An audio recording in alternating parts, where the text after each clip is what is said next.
The idea of a lag day is like, sometimes I will sit and I'll look at houses in Paris that maybe one day I'll buy. Or I'll look at exotics.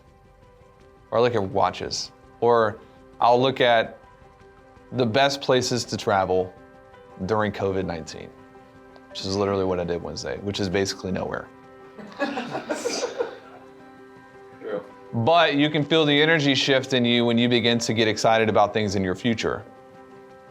And sometimes we can get into this rut where we're so short-sighted that the main thing we have to do this week is hit our numbers. But why? Like, for what? You don't have to keep growing. There's nothing wrong. How much did you make last month, Joey? 26K. There's nothing wrong with you making 26K the rest of your life. That's pretty good. Most people say that's pretty good. You're okay if you just chill. Did you know that? All right. So you're healthier than Anthony is in that regard. Because I think Anthony's felt in the past that he has to keep going. When you acknowledge that it's okay, you don't have to grow, then you can grow because of need or because of desire. Desire. When you feel like it's not okay, your only energy source is just like need, I have to. It's like I'm in a rock and a hard place. It's like me in 2015. It's not going to work long term. So you want to grow from a place of vision, not from a place of just destitute need. You know what I mean? Yeah. Dude, yeah, I feel like I've definitely had that lately. Something I've been trying to journal about is like a question I'll ask is like, what do I need to let go to like sleep well? And it's usually like being attached to the projections this week. Yeah. Missing my numbers this week. Well, that I have to let go. why are you allowing yourself to do that? To miss your numbers in the first place? Dude, I don't know. Well, have you thought about it? Oh, to miss my numbers? Yeah, why are you allowing yourself to do that?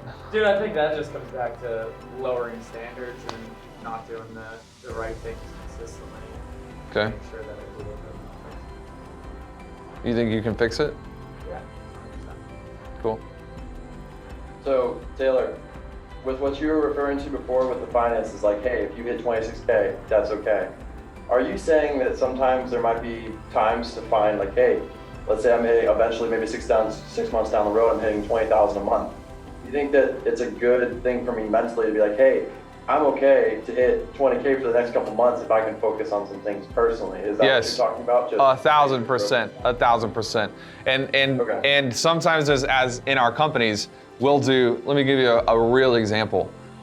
Last month we did 90, right? Yep. So Peyton might very well say this month we're gonna do 90 again. Well, why? We're not growing. But instead we're gonna build the depth of the team. We're gonna add more players. Not all growth is above the grounds. A lot of growth is below the grounds. A lot of growth is where people don't see it. A lot of growth, Jake, is gonna be in your personal relationships that I don't see on your metrics.